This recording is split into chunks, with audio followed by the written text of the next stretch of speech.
Tu viens de créer ton modèle de machine learning qui semble très prometteur et tu te demandes comment tu peux le préparer pour aller en production. Il n'y a pas d'équipe Ops autour de toi, il n'y a pas d'ingénieur ML ou de ML ingénieur autour de toi et tu te demandes donc comment je vais faire pour amener donc mon projet en production. Comment je vais faire pour transformer ce modèle prometteur afin de mettre à disposition les réponses de ce modèle à un utilisateur métier. Tu veux démarrer, mais tu ne sais pas par où commencer. Eh bien, dans cette vidéo, on va voir 5 étapes qui vont te permettre d'y arriver. Allez, c'est parti, générique.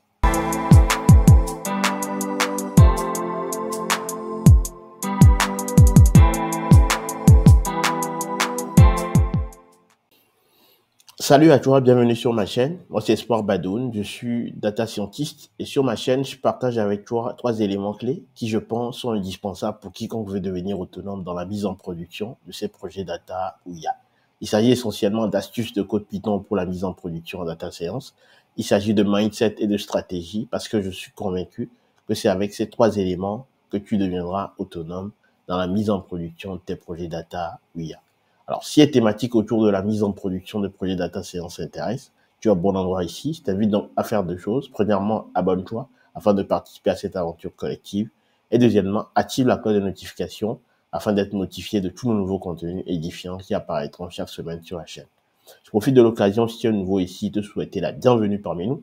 Tu trouveras dans la barre de description un petit cadeau, c'est un livret qui se lit très rapidement, qui te permettra de bâtir ton mindset sur les thématiques de mise en production.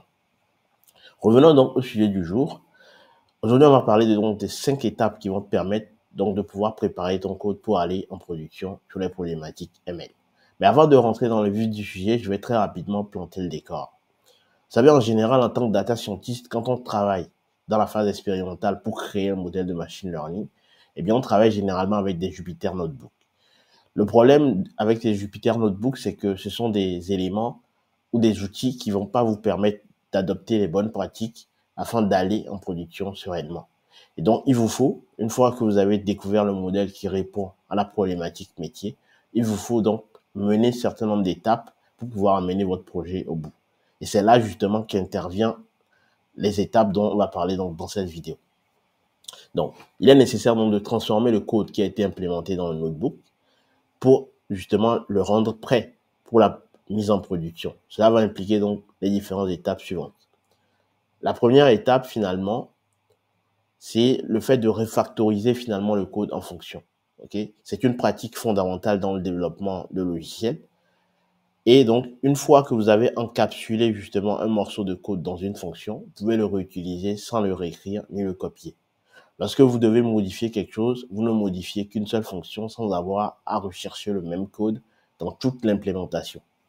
Cela va faciliter également la compréhension de votre code et les fonctions donc, qui vont faciliter la conception modulaire, ce qui va permettre à différents développeurs de travailler sur différentes fonctions sans provoquer ce qu'on appelle les conflits de merge. Donc, ce qu'il vous faut, il vous faut simplement importer uniquement les fonctions dont vous avez besoin ou les bibliothèques, en fait, que vous avez besoin. Okay? À l'intérieur des bibliothèques, vous avez donc certaines fonctions particulières. Au lieu d'importer toute la bibliothèque, il faut importer juste la fonction dont vous avez besoin. Donc, en l'occurrence, comme vous pouvez le voir ici sur l'image, au lieu de faire tout simplement pandas.read.csv, au lieu de faire import.pandas.aspd et donc on importe finalement toute la bibliothèque pandas, ce qu'on va faire plutôt, c'est on va plutôt finalement faire from pandas import read CSV, ce qui va nous permettre d'importer uniquement la fonction de chargement des fichiers, ce qui va également accélérer votre code et le rendre un peu plus rapide. La deuxième étape ici, c'est le fait de passer aux classes. Okay? Une autre pratique courante dans le développement logiciel consiste à adopter des principes de programmation orientés objet. Et donc, la structuration du code à l'aide de classes peut rendre le code justement plus organisé, plus lisible et plus modulaire. Avec les classes, vous pouvez donc regrouper les données, donc les attributs de classe et les méthodes, c'est-à-dire les fonctions de classe, en une seule unité. Donc, comme vous pouvez le voir ici sur l'image, les classes vont vous permettre de faire ce genre de choses. La troisième étape ici, c'est le fait de séparer donc du coup les tâches. Donc, par exemple, vous avez plusieurs Vous avez plusieurs étapes pour réaliser ce que vous voulez faire. Donc ça, c'est quelque chose que les data ingénieurs font généralement. C'est le fait de découper les procédures en morceaux.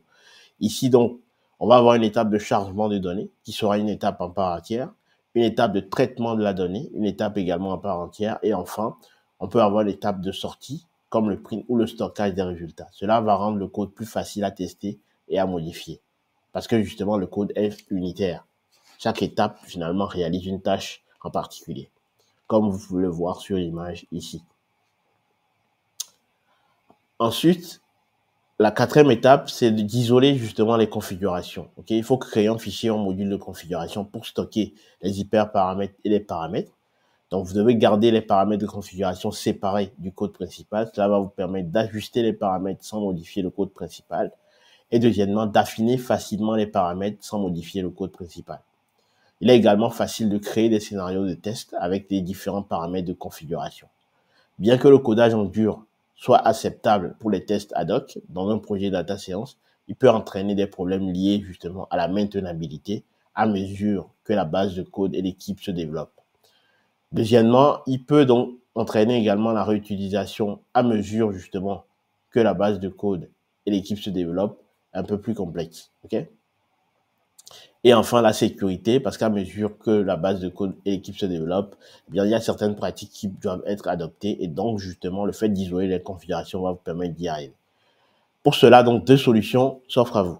La première solution, de créer un fichier ou un module de configuration pour stocker les hyperparamètres et les paramètres. La deuxième, c'est de garder, en fait, les paramètres de configuration séparés du code principal, vous permettant ainsi d'ajuster et d'affiner facilement les paramètres sans modifier le code principal. Enfin, troisième solution, c'est de créer des scénarios de test avec différents paramètres de configuration.